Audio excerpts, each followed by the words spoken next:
Querida Lisa Sánchez, directora de México Unido contra la Delincuencia. ¿Cómo estás, Lisa? Muy bien, mi querido primo, con el gusto de saludarte a ti y a la audiencia. ¿Cómo te trata el tráfico?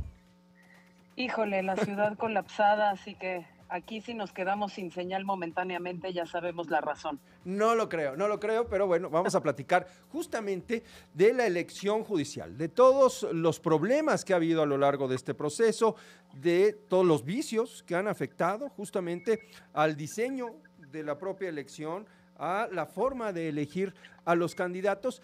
Pero yo quisiera iniciar, Lisa, con algo que dijo esta mañana la presidenta de la República, Claudia Sheinbaum, invitando a la elección, pero también criticando a quienes hoy pues ponen en tela de juicio la legitimidad y el orden y bueno, pues el rigor del propio proceso. Vamos a escuchar. Entonces hay que salir a votar. Y a la oposición, que llama a no votar, pues más bien es que reflexionemos, el pueblo de México,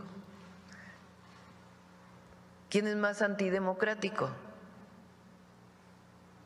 ¿El que llama a que todos elijamos el Poder Judicial o el que llama a no votar?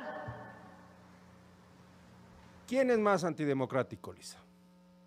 Fíjate que yo lo que considero es que no podemos llamar democrático al proceso de reforma judicial por un montón de argumentos. Entonces, independientemente de lo que la ciudadanía decida hacer el 1 de junio, creo que sí vale la pena hacer el recuento de esas características antidemocráticas de la propia elección, para que quien decida ir lo haga con esa conciencia y quien decida no ir también se active políticamente para construir alternativas a este pues monstruo de elección que no solo va a ser costosísimo, sino que no va a resolver los problemas de democratización del Poder Judicial y de acceso a la justicia que se planteó originalmente.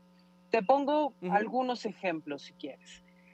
Se llama y dice la presidenta, aquí hay un proceso de elección donde todas vamos a poder elegir al Poder Judicial. Bueno, esa afirmación es en parte falsa porque la elección quedó tan mal diseñada en términos de división de distritos judiciales y distritos electorales que un ejemplo muy puntual en la Ciudad de México, no todos los votos de todos los ciudadanos van a valer igual y no todos los ciudadanos vamos a poder votar por todos los juzgados. Hay juzgados especiales, por ejemplo, que están especializados en extinción de dominio, telecomunicaciones, competencia económica, por los que únicamente van a votar los electores de 6 alcaldías en la Ciudad de México, mientras que pues esos jueces que resulten elegidos por esos votos de una tercera parte de las alcaldías de la Ciudad de México van a tener jurisdicción sobre la totalidad del distrito de la Ciudad de México, del distrito judicial de la Ciudad de México, en un ejercicio pues que lleva distorsiones sobre la voluntad y la representatividad de quien resulte electo. Otro ejemplo que nos dio un estudio buenísimo del Observatorio de la Elección Judicial, donde participa, por ejemplo, la organización Práctica, pues es que no hubo equidad en la contienda y no hay equidad efectivamente en la votación, en el sentido de que sea el resultado de la votación que determine quién gana la elección.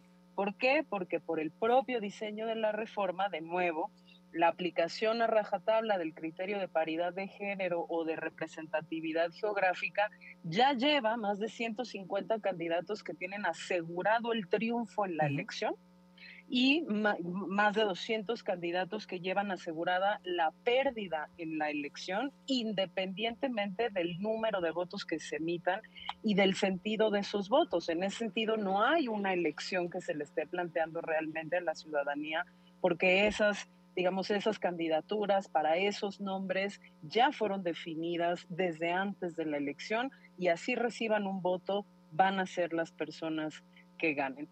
Y un tercer elemento muy rápido de por qué tampoco podemos considerar un ejercicio plenamente democrático es porque no tenemos realmente los ciudadanos la certidumbre sobre sus resultados, en el sentido en el que hay muchas candidaturas, sobre todo en elecciones locales, que no se llenaron y por lo tanto no sabemos quién va a quedar como titular en esos juzgados. Hay muchas otras en donde las candidaturas están en impugnación, pero no sabemos cómo se van a impugnar porque muchas personas fueron excluidas ilegalmente del proceso, muchas otras fueron incluidas contra su voluntad y tuvieron que bajarse de las boletas y en ese sentido, pues aunque la gente acuda al proceso, no está definido cómo se impugna ni cómo se resuelven los casos donde no hubo candidatos y por lo tanto no vaya a haber jueces o juezas electos y los casos en donde se eligió a alguien pues de alguna manera no democrática y que alguien decida controvertir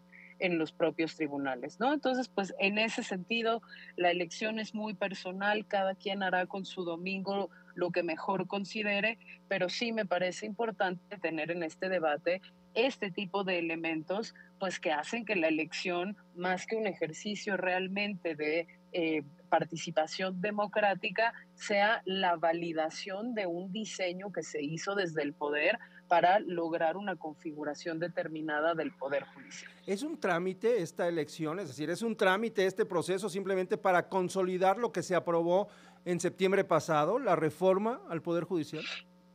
En muchos sentidos sí, porque insisto, muchas de las candidaturas ya están determinadas y luego no solo eso, sino que el diseño de la propia reforma se hizo, por ejemplo, para asegurar con nombre y apellido no solo quién permanece como ministra de la Suprema Corte de Justicia, sino quién asumirá su presidencia y su titularidad, incluso cuando es una persona como la ministra Yasmín Esquivel, que no cuenta con los requisitos básicos establecidos en la Constitución para ocupar el puesto de ministra de la Corte porque no puede acreditar efectivamente el título de licenciatura en Derecho con todo el tema del plagio que fue descubierto y que luego amordazaron a la UNAM para que la UNAM no pudiera decir nada al respecto.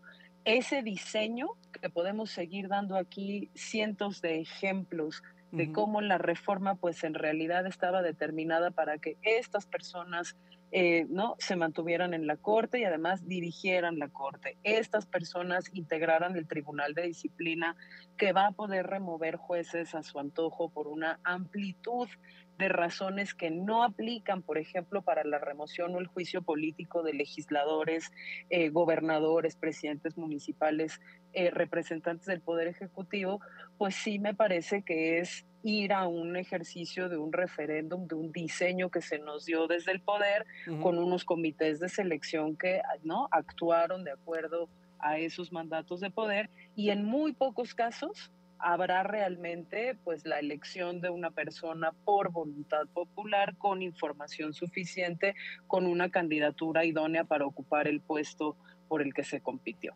Lisa, por último, nos queda un minuto. ¿Qué alternativa le queda a aquellos ciudadanos que dicen no voy a votar para no legitimar un proceso viciado? Mira, mecanismos de participación habrá muchos, habrá gente que decida salir a observar cómo se desarrolla la elección, habrá gente que decidirá pues presionar en sus congresos locales para que por lo menos las elecciones locales sufran un cambio en su diseño legislativo, habrá gente que pues a lo mejor decidirá jugársela en una participación política futura, ¿no? Para que esto cambie también en la legislación federal. Sí. Y habrá muchas personas pues que seguiremos observando el resultado de esta elección a través de investigaciones y información. Gracias, Lisa. Te mando un abrazo, primo. Hasta abrazo luego. Para ti también. Pausa, regresamos.